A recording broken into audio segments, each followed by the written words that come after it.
মানৱ অধিকাৰ আইনী কোষ গুৱাহাটীৰ উদ্যোগত নাগৰিজুলিৰ ঐতিহ্যমণ্ডিত শিক্ষানুষ্ঠান খাতৰবাৰী উচ্চতৰ মাধ্যমিক বিদ্যালয়ত সজাগতা সভা। বিদ্যালয়ৰ ছাত্ৰ-ছাত্ৰীসকলৰ উপস্থিতিত আজি দিনৰ 11 বজাত অনুষ্ঠিত হয় সজাগতা সভা। খাতৰবাৰী উচ্চতৰ মাধ্যমিক বিদ্যালয়ৰ উপাধ্যক্ষ কৃষ্ণকান্ত ব্ৰহ্মৰ সঞ্চালনাত অনুষ্ঠিত সভাখন মুকলি কৰে খাতৰবাৰী উচ্চতৰ মাধ্যমিক বিদ্যালয়ৰ অধ্যক্ষ ৰবেন ৰাভাই। সভাত উপস্থিত থাকি মানৱ অধিকাৰ আইনী কোষৰ প্ৰগ্ৰেম মেনেজাৰ অমল দত্তই ছাত্ৰ-ছাত্ৰীসকলক উদ্দেশ্যি ভাষণ ৰাখে। ভাষণ প্ৰসংগত অমল দত্তই বাল্য বিবাহ আৰু সমাজত ইয়াৰ কুফল, পক্সো আইন, শিশু শ্ৰমিক আইন, শিশু আৰু কিশোৰ ছাত্ৰ-ছাত্ৰীসকলৰ ন্যায়, যত্ন আৰু সুৰক্ষা, দুখীয়া ছাত্ৰ-ছাত্ৰীসকলে চৰকাৰীভাৱে পাব পৰা জলপানী আদিকে ধৰি শিশুসকল কিদৰে সমাজত সুৰক্ষিত হৈ থাকিব পাৰে তাৰ ওপৰত বিতংকৈ ছাত্ৰ-ছাত্ৰীসকলে সহজে বুজি পাব পৰাকৈ ব্যাখ্যা কৰে। সভাত খাতৰবাৰী উচ্চতৰ মাধ্যমিক বিদ্যালয়ৰ অধ্যক্ষ ৰবেন ৰাভা, উপাধ্যক্ষ কৃষ্ণকান্ত ব্ৰহ্ম, সহকাৰী শিক্ষক ৰত্নেশ্বৰ বড়োকে ধৰি কেইবাগৰাকীও শিক্ষকে শিশু সুৰক্ষা আইন আৰু শিশু শ্ৰমিক আইনৰ ওপৰত বিতংকৈ ভাষণ ৰাখে। সভাৰ অন্তত অমল দত্তই শিশুসকলৰ লগত মত বিনিময় কৰে।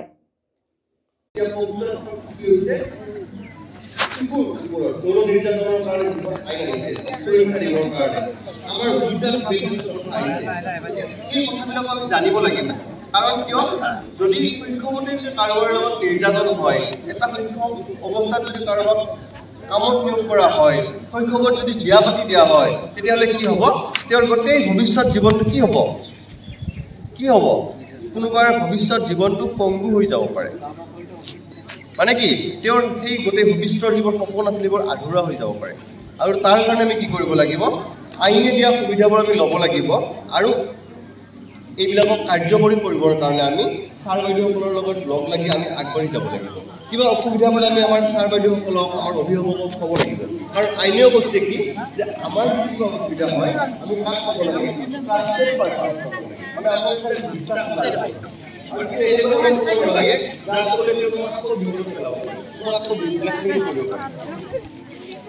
এনেকুৱা হয় ন কেতিয়াবা যে মই এটা বিপদত পৰিছোঁ, সেই বিপদটো হয় কাৰোবাক এনেকুৱা ধৰণৰ মহিলাৰ ওপৰত মানে অত্যাচাৰ হয়, তেতিয়াহ'লে যদি মহিলা বা ছোৱালীৰ ওপৰত যদি অত্যাচাৰ হয় তেতিয়াহ'লে আমি 181ত ফোন কৰিব পাৰোঁ।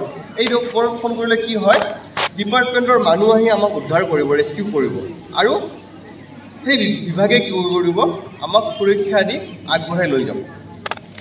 আৰু এটা মই কথা ক'ব খুজিছোঁ ইয়াতে যে স্কলাৰশ্বিপৰ ক্ষেত্ৰত বিশেষকৈ ইয়াত যিখিনি SC বা ST ল'ৰা ছোৱালী আছে তেওঁলোকেতো বিভিন্ন স্কলাৰশ্বিপ পায়, কিন্তু যিসকলৰ অভিভাৱক নাই বা অভিভাৱক আছে কিন্তু বেমাৰ বা চিংগল পেৰেণ্ট, কাৰোবাৰ দেউতাক আছে মাক নাই, আৰ্থিকভাৱে দুৰ্বল, তেওঁলোকৰ কাৰণে চৰকাৰে, ভাৰত চৰকাৰে কি কৰিছে? এটা স্পনচৰশ্বিপ স্কীমৰ আঁচনি লৈছে।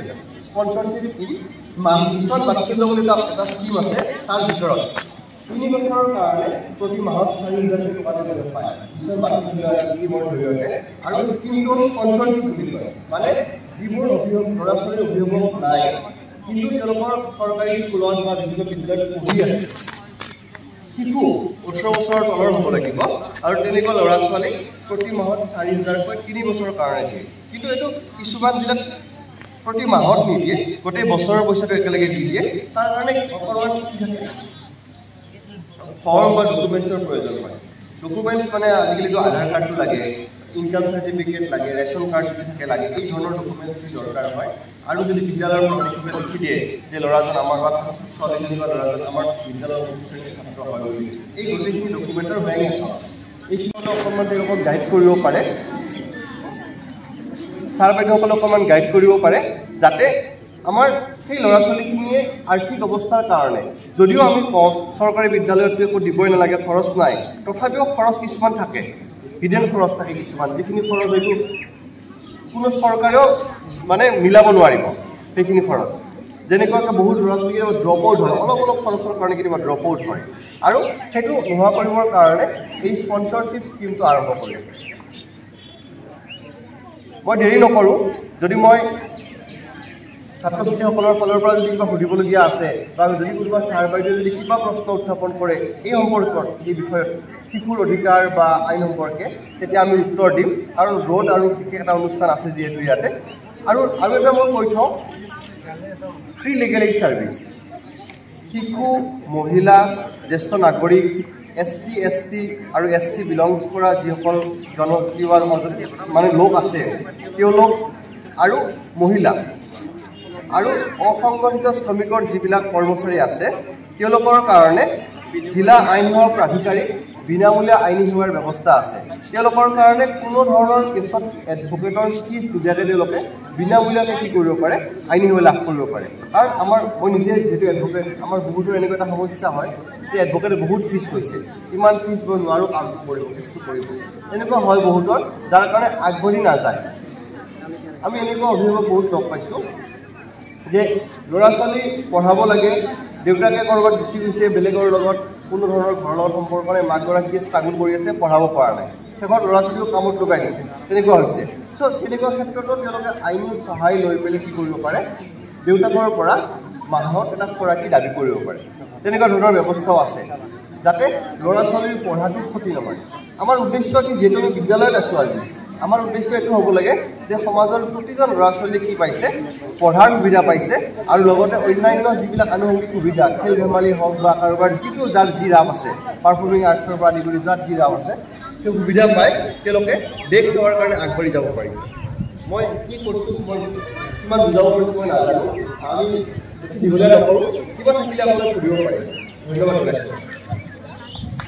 হয় আমি এই বিদ্যালয়ত শিশু সুৰক্ষাৰ ওপৰত আমি আচলতে এইটো আন্তঃৰাষ্ট্ৰীয় মানৱ অধিকাৰ দিৱসৰ লগত সংগতি ৰাখি অনুষ্ঠানটো আজি কৰিছোঁ শনিবাৰৰ কাৰণে আৰু আমাৰ উদ্দেশ্য হ'ল কি সমাজৰ সকলো শ্ৰেণীৰ মাজত আইন সম্পৰ্কীয় বিষয়টো লৈ যোৱা আৰু এই ক্ষেত্ৰত শিশু শ্ৰমিক বাল্য বিবাহ চাইবাৰ অপৰাধ বা এই শিশু সুৰক্ষাৰ বিষয়বিলাক আমি মূল হিচাপে লৈছোঁ কাৰণ এই বিষয়ত শিশুসকল অধিক আক্ৰান্ত হৈ আছে আৰু তেওঁলোকৰ সুৰক্ষাৰ কাৰণে আমাৰ অতি প্ৰয়োজনীয় দিশ কিছুমান আছে যিখিনি আমি ছাত্ৰ ছাত্ৰীৰ মাধ্যমেৰে অভিভাৱকলৈ লৈ যাব পাৰোঁ আৰু ইয়াত শিক্ষক ছাৰসকলো জড়িত হৈছে সেইটো আমাৰ কাৰণে বৰ ভাল লগা দিশ এটা